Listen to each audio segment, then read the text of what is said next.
मैं एक तकरीबन 10 साल से हेयर फॉल को मैं ये फेस कर रहा था। अच्छा, हेयर फॉल होने की वजह ये है कि एक तो ख़ानदानी है, मेरे दादा का था, फिर मेरे फादर का भी था। सर्जरी से पहले सबने मुझे मना किया कि इसका ये साइड इफ़ेक्ट होगा, ये नुकसान होगा, दर्द होगा, पेन होगा। हाँ, सर्जरी के बाद कोई पेन नहीं हुआ, कोई तकलीफ़ नहीं हुई, हल्की फुल्की जो हुई थी। और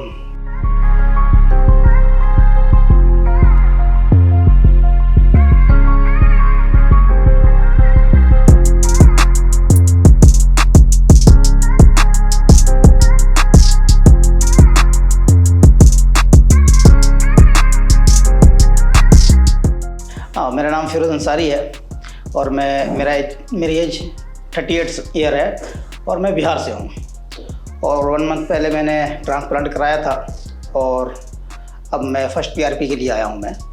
हाँ, हेयर ट्रांसप्लांट से पहले मैं एक तकरीबन 10 साल से हेयर फॉल को मैं ये फेस कर रहा था। तकरीबन 10 साल पहले स्टार्ट हुआ था और धीरे धीरे ये पूरा सेंटर वाला एरिया जो है खाली हो गया था। फिर मैं देखा QHT का यूट्यूब पे इनका सारा वीडियोस और रिज़ल्ट देखा। फिर मैंने सोचा कि मैं ट्रांसप्लांट कराऊंगा। अच्छा, हेयर फॉल होने की वजह ये है कि एक तो ख़ानदानी है, मेरे दादा का था, फिर मेरे फादर का भी था।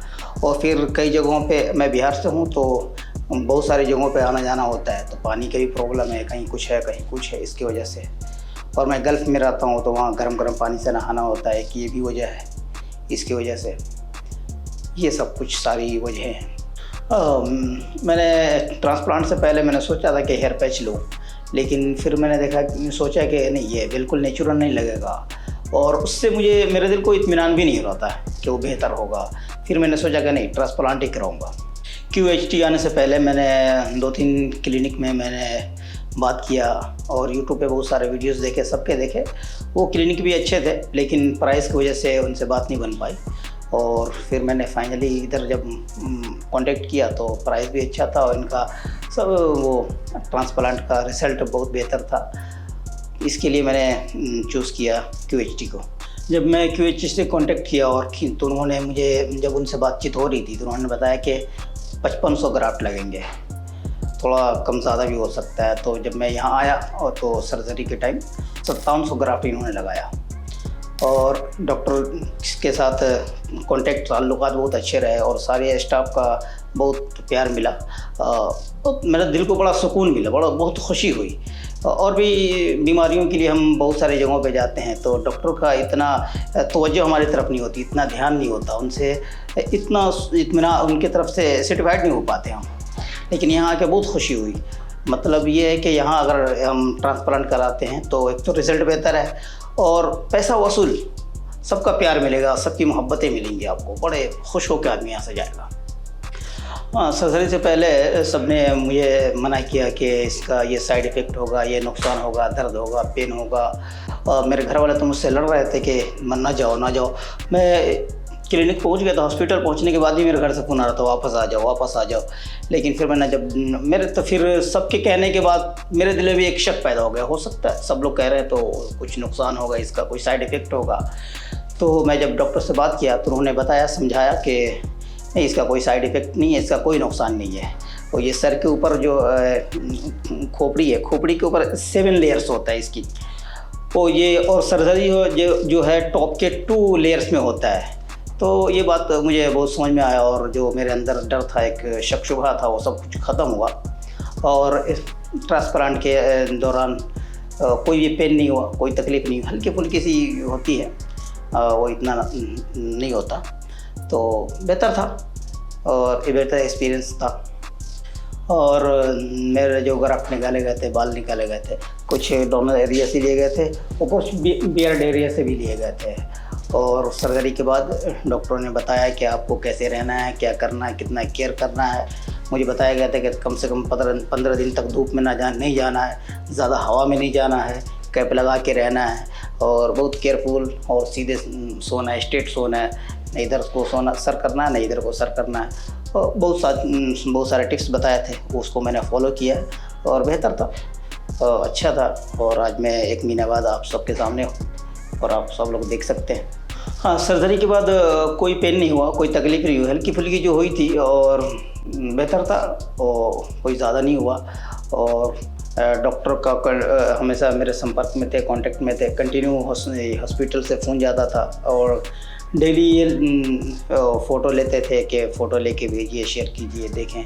और डेली मतलब अच्छा था, बेहतर था और कोई तकलीफ़ नहीं हुई। और 10-15 दिन तक मैं ज़्यादा सेफ्टी किया। 10-15 दिन के बाद मैं कंटिन्यू रूटीन में आ गया, सारे काम करने लगा, बाहर आने जाने भी लगा और सब कुछ करने लगा। और अभी मेरा शेडिंग फेस हो रहा है और ये तकरीबन सर्जरी के 15-20 दिन बाद से स्टार्ट हुआ और यहाँ से स्टार्ट हुआ। पहले यहाँ से अभी ये निकल गए, कुछ चंद थोड़े से बाल हैं और फिर सेंटर से भी निकल रहे हैं धीरे धीरे।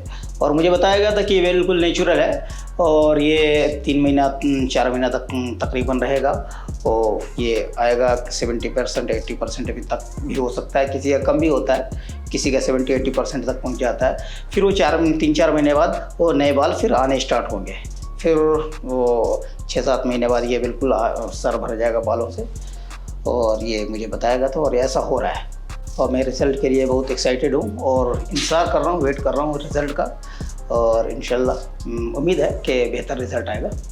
ओवरऑल एक्सपीरियंस मेरा बहुत बेहतर रहा और अच्छा रहा। और जो लोग भी हेयर फॉल को फेस कर रहे हैं, मैं उनके लिए ये कहूँगा कि उनके लिए QHT बहुत बेहतर होगा, प्राइस के एतबार से भी और ट्रीटमेंट के एतबार से भी। और डॉक्टरों की तरफ से पूरा प्यार मिलेगा, मोहब्बतें मिलेंगी और पूरा उसका डॉक्टर लोग ध्यान रखते हैं, ख्याल रखते हैं और कांटेक्ट में रहते हैं। हर एतबार से मैं ये कहूँगा कि QHT आप लोग कांटेक्ट करें और बेहतर है। मेरा एक्सपीरियंस तो बहुत बेहतर रहा, मुझे किसी भी तरह की कोई शिकायत नहीं है QHT से। और मेरा पहला PRP है और जब मैं सेकंड PRP के लिए आऊँगा तो मैं फिर आपसे मिलूँगा। आप लोग इंतज़ार करें और मैं अपना वो शेयर करूँगा ये ट्रांसप्लांटेड एरिया और growth. Thank you.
Hello friends, अगर आपने अभी तक हमारे चैनल को सब्सक्राइब नहीं किया है तो प्लीज इस वीडियो को लाइक कीजिए, शेयर कीजिए और हमारे चैनल को सब्सक्राइब कीजिए और ध्यान रहे बेल आइकन दबाना ना भूलें, जिससे हमारे हर वीडियो का अपडेट आपको समय समय पर मिलता रहेगा।